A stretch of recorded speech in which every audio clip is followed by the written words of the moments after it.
అందరికీ thank you అండి. ఈ సినిమాని ఇంత ఘన విజయం చేయించినందుకు, ఇంకా చేస్తున్నందుకు అందరికీ, ప్రేక్షకులందరికీ ధన్యవాదాలండి. అంటే ఒక మంచి కథని చెప్పడానికి నేను చరణ్ సారు ఇద్దరం మీ ముందుకు వచ్చామండి. అంటే ఇది రెగ్యులర్ ఒక కమర్షియల్ ఫిల్మ్ కాదండి. ఇది ఒక 5 పాటలు 5 ఫైట్లు ఉండే సినిమా కాదండి. చరణ్ సార్కి చెప్పినప్పుడు కూడా తెలిసింది. అంటే ఒక ఇన్స్పిరేషనల్ స్టోరీ ఇది, ఒక పెద్దిగాడి జర్నీ. అంటే 2017-18లో అనుకుంటా మోడీ గారు ఖేలో ఇండియా అని పెట్టారు. అంటే మట్టిలో ఆటగాళ్ళను వెతుకుదాం, అంటే ఇంటింటికి వెళ్ళి ఓటకు అడుక్కుంటాం కదా, అలాగే ఇంటింటికి వెళ్ళి ఆట కూడా అడుక్కుందాం, ఆటగాళ్ళని తీసుకొచ్చి దేశానికి పరిచయం చేద్దామని పెట్టారు. దాన్ని ఇన్స్పిరేషన్ కింద కూడా తీసుకున్నాను నేను ఖేలో ఇండియాని ఈ ఫిలింకి. మేము చరణ్ సార్ కూడా మేము మాట్లాడుకున్నాం. అందుకే బొమ్మన్ గారు అంటారు ఏంటంటే, ఈడు తెస్తాడు ఆ విలేజర్స్ని చూసి ఒక నెగిటివ్ మైండ్ సెట్స్తో ట్రావెల్ మొదలవుతుంది బొమ్మన్ గారి ట్రావెల్.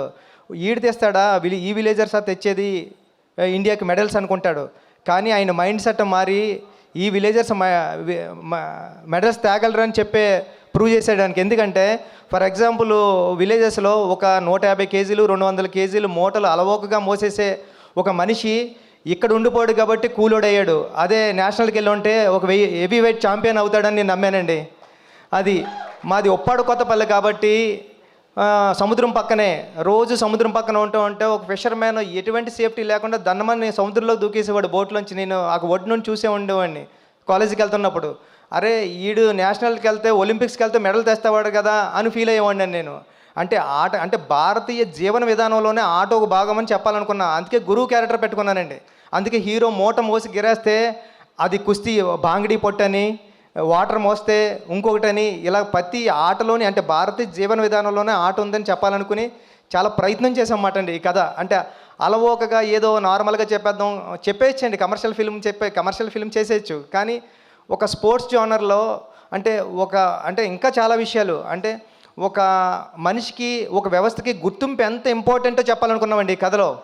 అంటే ఎవరైనా సరే ఒక కుర్రోడు ఏడుస్తూ ఉన్నాడంటే, అప్పుడే పుట్టినాడు క్యారమని ఏడ్చాడంటే, నేను పుట్టానురా నన్ను గుర్తించండి రా అని ఏడుస్తూ ఉంటాడు ఆ సౌండ్. అంటే అలాంటి గుర్తింపు కోసం ఒక మనిషి ఎంత స్ట్రగుల్ చేస్తాడు తన ఊరు కోసం, తన ఊరు గుర్తింపు కోసం. అలాంటి ఒక మంచి మాట చెప్పాలనుకున్నమాట అండి.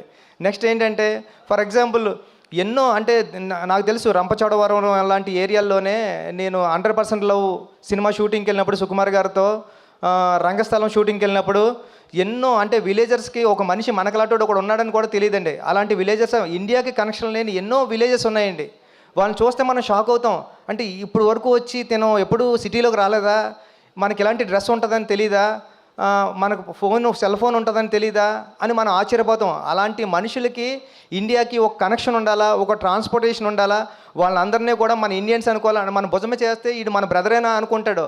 అలాంటి వాళ్ళందరూ ఉన్నారండి. వాళ్ళందరూ అలాంటి ఇండియాలో అలాంటి గ్రామాలు ఎన్నో, నేను అన్నట్టు ఒక 20,000 గ్రామాలు 18,000 గ్రామాలు ఉన్నాయని నేను చదివాను.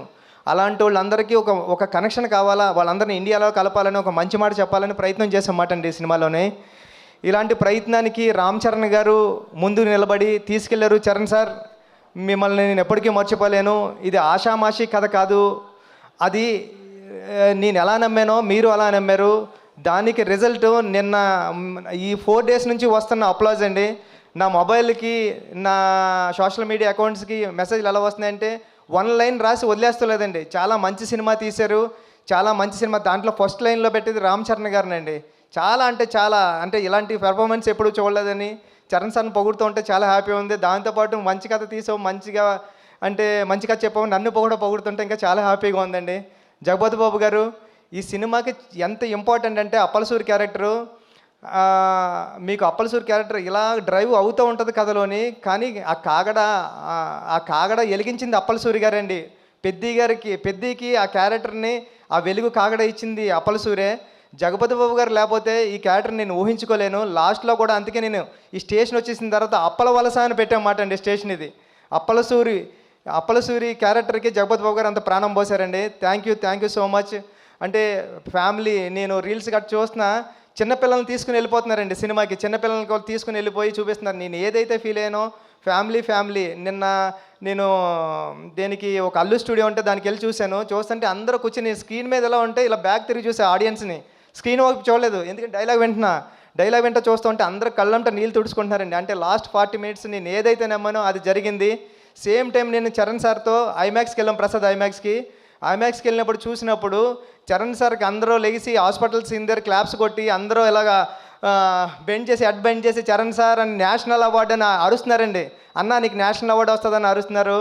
ఇంతకన్నా ఇది కదరా కావాల్సింది, నేను వచ్చిన పని అయిపోయింది, సినిమా చేసిన పని అని అనుకున్నా. థ్యాంక్ యూ అండి సతీష్ గారు, ఈ సినిమా నమ్మినందుకు, మీరు నాకు ఈ సినిమా ఇచ్చినందుకు లైఫ్ లాంగ్ మీకు రుణపడి ఉంటానండి. రవి గారు అందరికీ థ్యాంక్ యూ అండి. ఈ సినిమా థియేటర్స్లో ఉంది, చూడండి. ఫ్యామిలీ సమ్మర్ హాలిడేస్ ఎంజాయ్ చేసినట్టు ఎంజాయ్ చేయండి. అమ్మమ్మ గారు ఇంటికి వెళ్తారు కదా, ఫ్రెండ్స్ ఇంటికి వెళ్తాం కదా, అలాగే పెద్దిగాడి ఇంటికి వెళ్ళండి, చూడండి పెద్దిని. థ్యాంక్ యూ సో మచ్ అండి.